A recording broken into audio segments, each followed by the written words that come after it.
Ramadan tiba, Ramadan tiba, Ramadan tiba. Sudah mulai? Oke. Bismillahirrahmanirrahim. Assalamualaikum warahmatullahi wabarakatuh. Kami di konten kajian Ramadan Ma'had Ali, Ma'had Al-Jami' Al-Ali, Tafaqquh Fiddin. Pada kesempatan kali ini kita akan membahas tentang kentut. Lebih tepatnya tentang masalah bagaimana sih hukumnya orang yang sedang berpuasa namun kentut di air. Sebelum kita masuk lebih dalam tentang pembahasan kali ini, perlu kita ketahui bersama bahwasannya termasuk hal yang dapat membatalkan puasa adalah memasukkan sesuatu ke lubang yang mempunyai akses sampai ke dalam perut.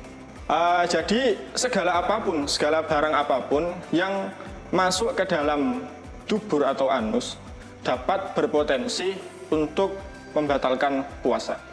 Nah, lalu bagaimana sih Kak hukum kentut di air saat berpuasa itu? Nah, jadi karena dalam permasalahan ini, dalam kasus ini itu mungkin kemungkinan besar ada air yang masuk di lubang anus ketika kalian kentut di air, maka hal ini dapat berpotensi untuk membatalkan puasa kalian. Hukum orang yang berpuasa kemudian ia berenang, hukumnya adalah makruh. Karena kemungkinan besar ada air yang masuk ke dalam lubang di tubuh kita yang dapat berpotensi ke arah pembatalan puasa. Hal ini ditegaskan oleh imam kita yaitu Imam Ibnu Hajar.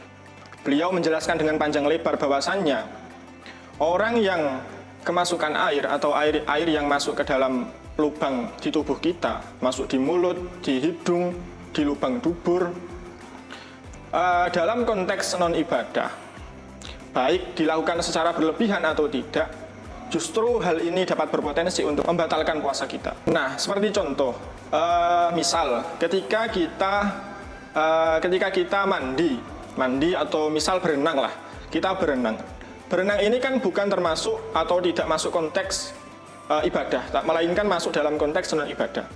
Baik teman-teman sekalian berenangnya secara berlebihan atau tidak, ketika ada air yang masuk atau tidak sengaja masuk, tidak sengaja pun, misal tidak sengaja masuk ke dalam lubang tubuh kalian, misal mulut atau dubur atau yang lainnya, hal ini dapat membatalkan puasa kalian, apalagi ketika disengaja.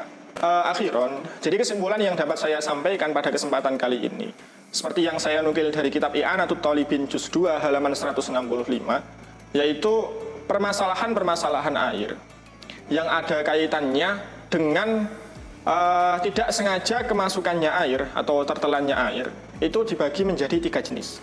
Yang pertama yaitu tertelannya air atau tidak sengajanya kemasukan air yang dapat membatalkan puasa, baik dilakukan secara berlebihan ataupun tidak. Di sini dicontohkan seperti kasus orang yang sedang berenang atau orang yang sedang mandi tapi dengan niat untuk menyegarkan diri. Nah, jadi dalam konteks ini, dalam contoh ini, ketika kemasukan air, baik mandinya itu secara berlebihan ataupun tidak, maka hal ini jelas dapat membatalkan puasa kalian. Yang kedua, yaitu tertelannya air yang dapat membatalkan puasa ketika dilakukan secara berlebihan. Nah, dalam kitab dicontohkan dengan kasus orang yang sedang berwudu. Nah, di wudu ini kan ada yang namanya kesunahan untuk berkumur.